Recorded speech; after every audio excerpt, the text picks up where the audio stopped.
and all sorts of things as this we're continuing to go after Chris Christie. I earlier this week was speaking with Frank Vernuccio from USA Gov Policy, and we were talking about the fact that I think that this is just another assassination attempt as far as character goes, trying to eliminate potential presidential contenders.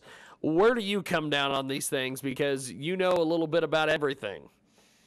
Well, I don't know a little bit about everything, and my family would second that opinion. But you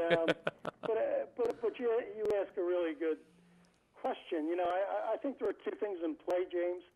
Again, I've followed it as closely as one can, but, you know, number one, I think there was, you know, clearly some both wrong and stupid actions on the part of someone in the Christie administration, maybe a couple of people. The key question, of course, is, you know, what did the governor know and when did he know it?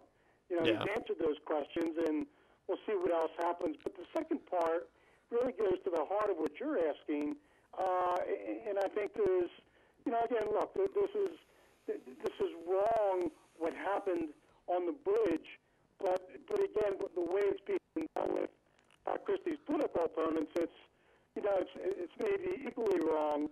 But people were, at the very least, barely inconvenienced.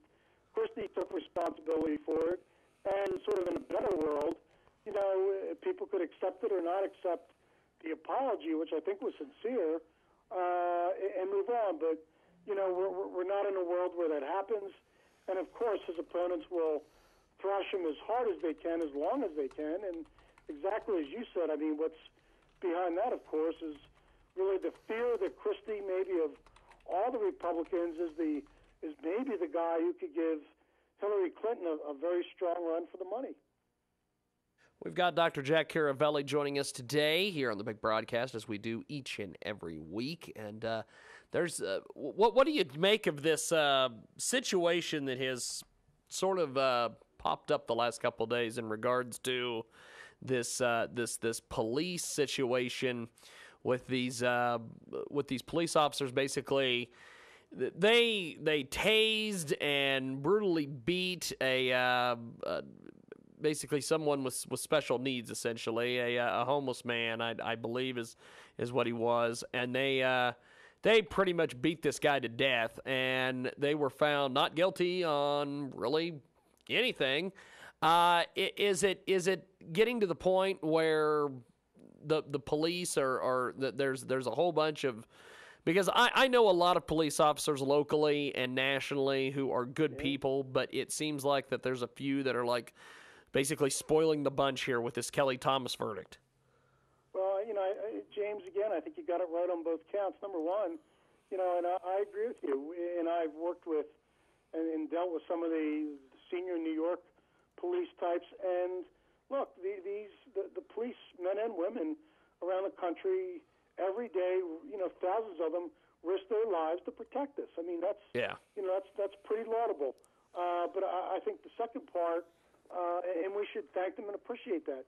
But the second part is also true. I mean, we see, sadly, from time to time in this country, you know, going back to, you know, Rodney King and other terrible examples, a few, again, bad apples is the great phrase, where some of them take excessive force for whatever reason way over the line, you know, particularly on the defenseless and maybe the homeless.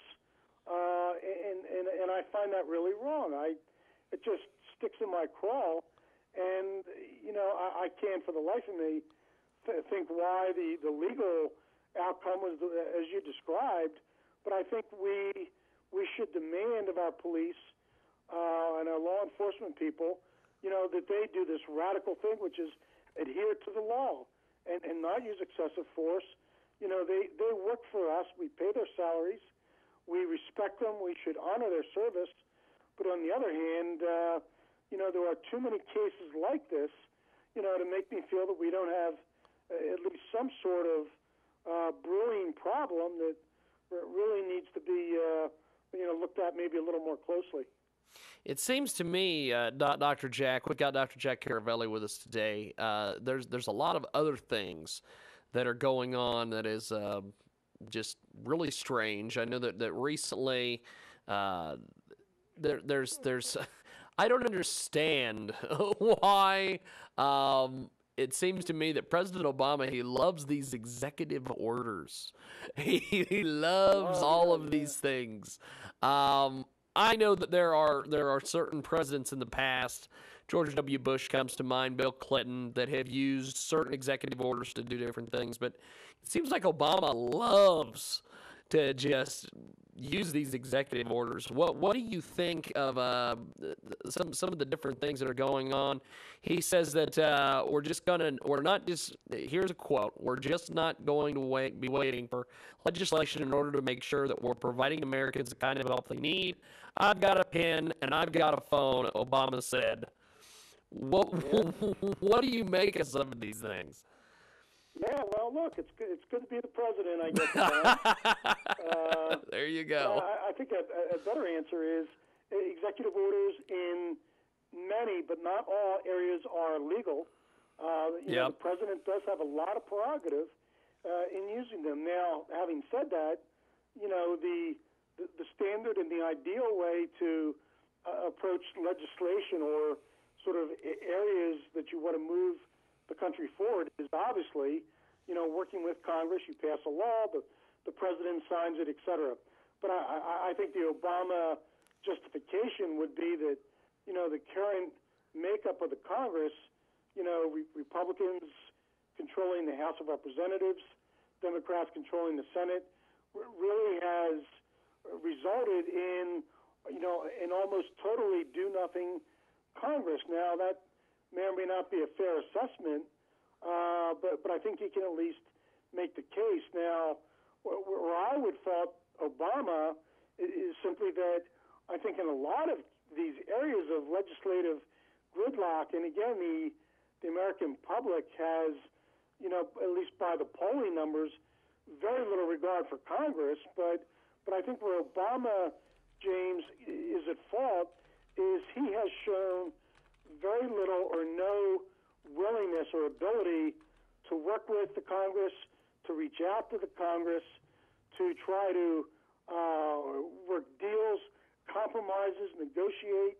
He has basically been an absentee president when it comes to working with the other end of Pennsylvania Avenue, and that's to his great blame. So, I get it. It's executive orders, can be useful, can be efficient, but on the other hand, I think he's taken it too far, and certainly on the big ticket items, like on the economy, he certainly should be working the legislative side with Congress, much harder and better than he has. We've got Dr. Jack Caravelli with us today. He joins us each and every week around this time to talk news and views.